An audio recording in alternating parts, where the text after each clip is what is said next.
ನಮಸ್ತೆ ಬಂಧುಗಳೇ, ಭಾರತ್ ಮಾತಾ ಕಿ ಜೈ, ಒಂದೇ ಮಾತರಂ. ಹಿಂದೂಗಳ ಭವಿಷ್ಯ ಹಿಂದೂಗಳ ಕೈಯಲ್ಲೇ ಇದೆ. ವಕ್ಫ್ ಆಕ್ಟ್ ಎನ್ನುವ ಒಂದು ಮಾರಕ ಕಾನೂನನ್ನ ತಿದ್ದುಪಡಿ ಮಾಡಲಿಕ್ಕೆ ಮೋದಿ ನೇತೃತ್ವದ ಕೇಂದ್ರ ಸರ್ಕಾರ ಮುಂದಾಗಿದೆ. ವಕ್ಫ್ ಆಕ್ಟ್ ಮೂಲಕ ಇಡೀ ದೇಶಾದ್ಯಂತ 8 ಲಕ್ಷಕ್ಕೂ ಅಧಿಕ ಎಕರೆ ಜಮೀನನ್ನ ಕಬ್ಜಾ ಮಾಡಲಾಗಿದೆ. ಹಾಗಾಗಿ ಅದನ್ನ ತಿದ್ದುಪಡಿ ಮಾಡಲು ಹೊರಟಂತಹ ಕೇಂದ್ರ ಸರ್ಕಾರ ಅದರ ಬಗ್ಗೆ ಚರ್ಚಿಸಲು ಜಂಟಿ ಸಂಸದೀಯ ಸಮಿತಿಯನ್ನ ರಚನೆ ಮಾಡಿದೆ. ಈಗ ಅದೇ ಜಂಟಿ ಸಂಸದೀಯ ಸಮಿತಿ ಇವತ್ತು ಇಡೀ ದೇಶಾದ್ಯಂತ ಇರತಕ್ಕಂಥ ನಾಗರಿಕರ ಸಲಹೆಯನ್ನ ಕೇಳ್ತಾ ಇದೆ, ಇನ್ಪುಟ್ಸ್ ಅನ್ನ ಕೇಳ್ತಾ ಇದೆ. ಹಿಂದೂಗಳು ಮೈಮರೆತು ಮಲಗಿದ್ದಾರೆ, ಆದರೆ ಮುಸಲ್ಮಾನರೆಲ್ಲರೂ ಒಗ್ಗೂಡಿ ಅದನ್ನು ವಿರೋಧಿಸ್ತಾ ಇದ್ದಾರೆ. ವಕ್ಫ್ ಆಕ್ಟ್ ಅನ್ನ ತಿದ್ದುಪಡಿ ಮಾಡಬಾರದು, ಹೇಗಿದೆಯೋ ಹಾಗೇ ಇರಬೇಕು, ಮತ್ತಷ್ಟು ಸಾರ್ವಜನಿಕ ಆಸ್ತಿಯನ್ನು ನಾವು ಕಬ್ಜಾ ಮಾಡಬೇಕು ನಿಟ್ಟಿನಲ್ಲಿ ಅವರು ವಿರೋಧ ಮಾಡ್ತಾ ಇದ್ದಾರೆ. ಆದರೆ ಹಿಂದೂಗಳು ತಮಗೆ ಗೊತ್ತೇ ಇಲ್ವೇನೋ ಅನ್ನೋ ರೀತಿ ಮಲಗಿದ್ದಾರೆ. ಮುಸಲ್ಮಾನರು ರಸ್ತೆಗಳಲ್ಲಿ ಹಳ್ಳಿಗಳಲ್ಲಿ ಹೋಗಿ ಒಂದು ಬಾರ್ಕೋಡ್ ಸ್ಕ್ಯಾನರ್ ಇಟ್ಕೊಂಡು ಇದನ್ನ ವಿರೋಧಿಸಿ, ವಕ್ಫ್ ಆಕ್ಟ್ ತಿದ್ದುಪಡಿಯನ್ನ ವಿರೋಧಿಸಿ ಅಂತೇಳಿ ಕರೆ ಕೊಡ್ತಾ ಇದ್ದಾರೆ.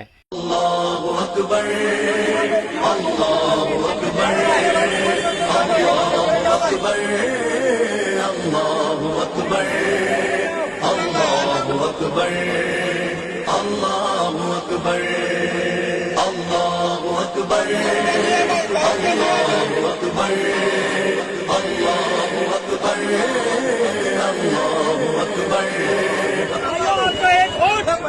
हमारे लोगों की ताकत पर पूरी नजर से देखते हैं, हमारी जमीनों पर कब्जा करने की सोच रहे हैं. हम उसके लिए आवाज लगी मुंबई वालों को. मैं चाहता हूँ हमारे उलमाओं के नाम पर हम लोग घटाने वाले ना देना चाहिए. हिंदुस्तान से हमारी जगह को छीनने की कुछ लोग नापाक कोशिश कर रहे हैं. इस कोशिश को हम लोग नाकाम करेंगे, आगे रखेंगे भाई. अपनी गर्दनें कटा देंगे, लेकिन उलमाओं की बात को काटने नहीं देंगे भाई. उलमाओं का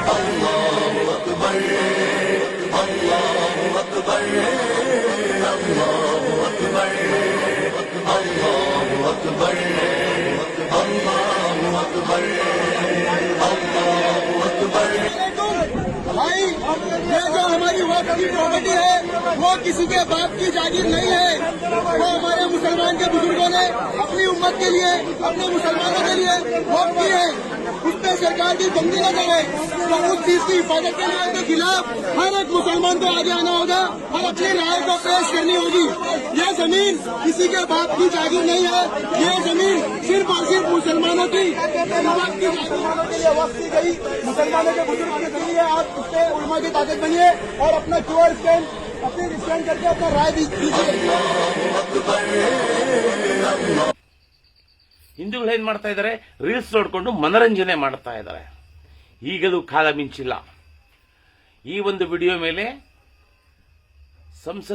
ಜಂಟಿ ಸಂಸದೀಯ ಸಮಿತಿಗೆ ಕಳಿಸಬೇಕಾದಂತ ಒಂದು ಇಮೇಲ್ ಸಂದೇಶವನ್ನು ಹಾಕಿರ್ತೇನೆ. ಅದನ್ನ ಕಾಪಿ ಮಾಡಿ ಮತ್ತೆ ಅದರ ಮೇಲೆ ಒಂದು ಇಮೇಲ್ ಐಡಿಯನ್ನು ಕೊಟ್ಟಿರ್ತೇನೆ.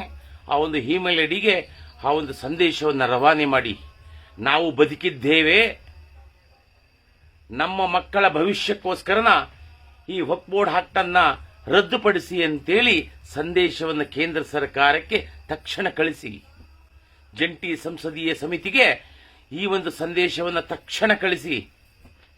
ನಿಮ್ಮ ಕೈಗೆ ಅಧಿಕಾರ ಕೊಟ್ಟರು ನೀವು ಮೂರ್ಖರಂತೆ ವರ್ತಿಸ್ತಾ ಇದ್ದೀರಾ ಅಂತಂದ್ರೆ ಇನ್ನು ನಿಮ್ಮನ್ನ ರಕ್ಷಣೆ ಮಾಡಲಿಕ್ಕೆ ಯಾವ ದೇವರು ಬರ್ತಾನ್ರಿ? ಒಂದು ವೇಳೆ ದೇವರೇ ಬಂದು ನಿಮ್ಮ ಮುಂದೆ ಕೂತ್ಕೊಂಡು ನಿಮ್ಮನ್ನ ರಕ್ಷಣೆ ಮಾಡ್ತೀನಿ ಅಂತಂದ್ರೆ ನೀನು ಯಾವ ಜಾತಿ ಅಂತ ಕೇಳಲಿಕ್ಕೂ ಏಸದಂತಹವರು ನೀವು. ದಯವಿಟ್ಟು ಎಲ್ಲವನ್ನ ಬದಿಗೊತ್ತಿ, ಕಾಂಗ್ರೆಸ್, ಬಿಜೆಪಿ, JDS ಯಾವುದೇ ಪಕ್ಷವನ್ನ ನೀವು ಬೆಂಬಲಿಸಿ, ಆದರೆ ವಕ್ಫ್ ಬೋರ್ಡ್ ಎನ್ನುವಂತ ಮಾರಕ ಕಾನೂನು ಇದೆಯಲ್ವಾ, ಆ ಕಾನೂನನ್ನ ರದ್ದು ಮಾಡುವಂತೆ ತಕ್ಷಣವಾಗಿ ಜಂಟಿ ಸಂಸದೀಯ ಸಮಿತಿಗೆ ಮೇಲ್ಕಂಡ ಸಂದೇಶವನ್ನು ರವಾನೆ ಮಾಡಿ, ಇಮೇಲ್ ಮೂಲಕ ರವಾನೆ ಮಾಡಿ. ಭಾರತ್ ಮಾತಾ ಕಿ ಜೈ, ಒಂದೇ ಮಾತರಂ. ಜೈ ಹಿಂದ್.